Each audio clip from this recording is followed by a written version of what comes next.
But again, siguro aaralin pa nilang cost.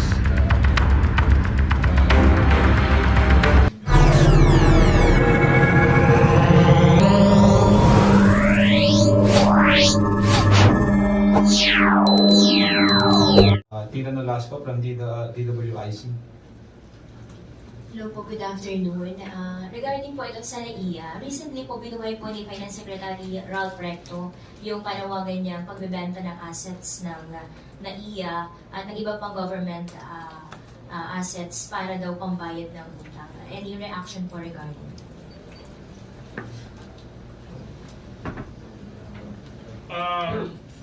I have yet to hear the statements of Secretary Recto with regards to that.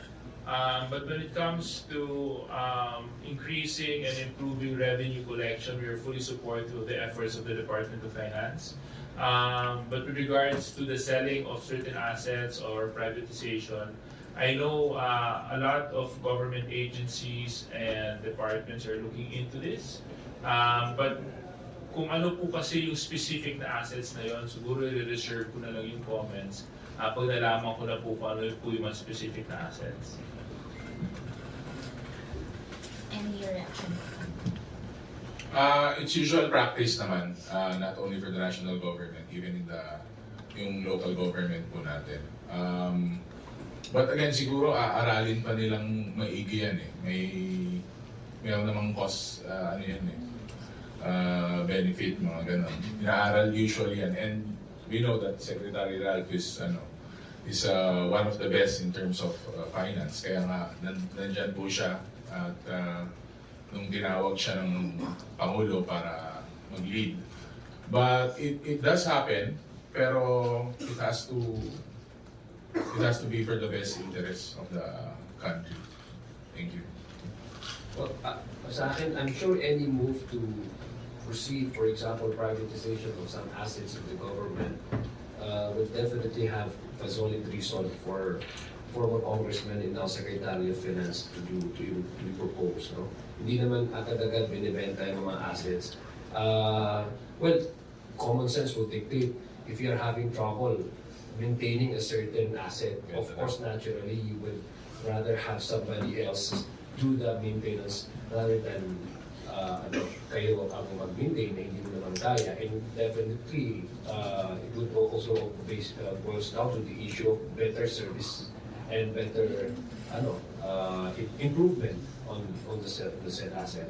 So ako open ako personally. I'm open to any form of ways in order to probably to add on to a possible revenue collection or probably makabayad ng utang. Walang problema sa akin doon. Kasi ultimately we're talking about government finance and we have to be practical about that. If it's too overburdened for the government to maintain such asset, as may willing naman to better the service, why not, diba? If that would also translate into additional income in order to pay the debts of our national government. Sabi ko nga, I have full confidence in Secretary Recto's ability to navigate this area kasi yun po ang expertise niya. Yeah, on a final note, again, reiteration ko lang, unquestionable talaga yung wisdom ni Secretary Ralph Recto pagdating po sa area ng finance.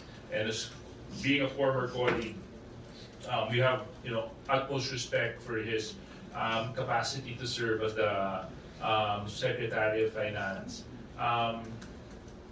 But when it comes to privatization, we really need to be able to see the details.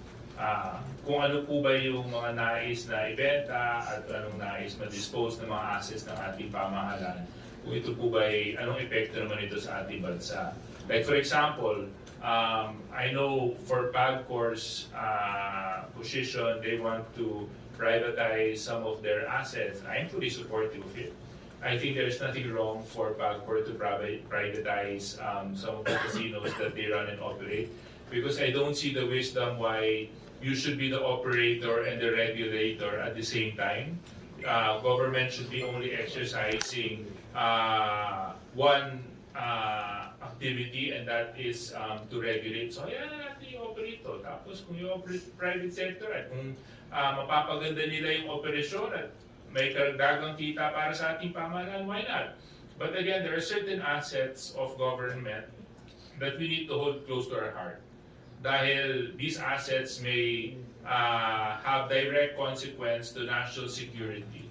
These assets might have direct consequence to patrimony and sovereignty. So siguro tingnan lang po natin kung ano yung mga specific assets na binabanggit po ni Secretary Recto para makapagbigay din po kami ng tamang opinion.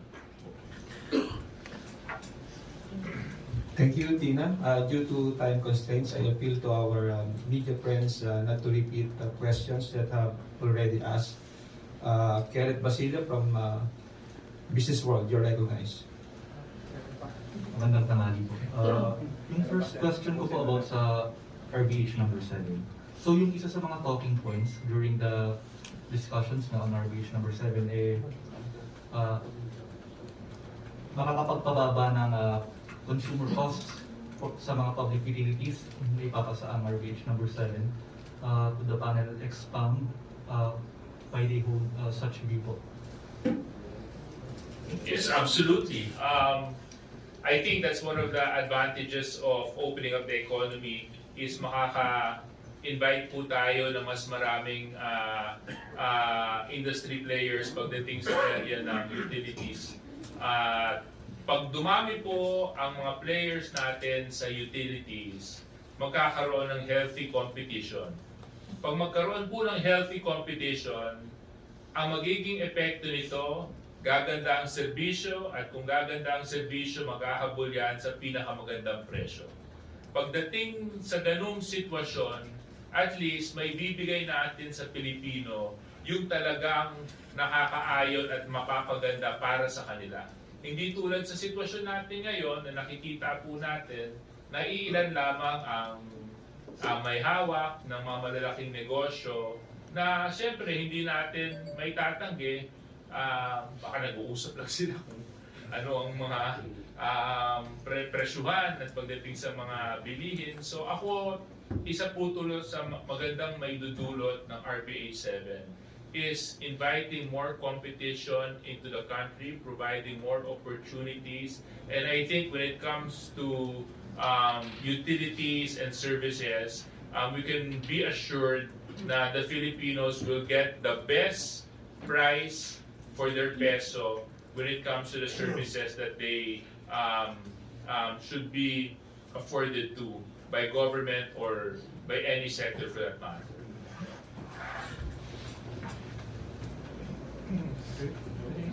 Okay.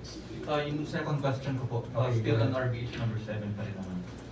Ang sabi ng mga ilang ekonomista, hindi lang sasapat na buksan nga ang mga tight economic restrictions sa ating konstitusyon.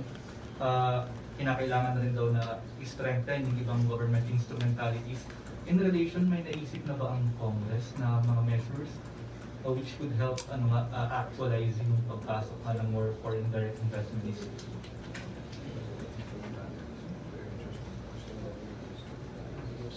Yeah. Well, of course, thank you for your question. Isa din po yun talaga sa mga pinag-aaralan po namin sa Kongreso ngayon.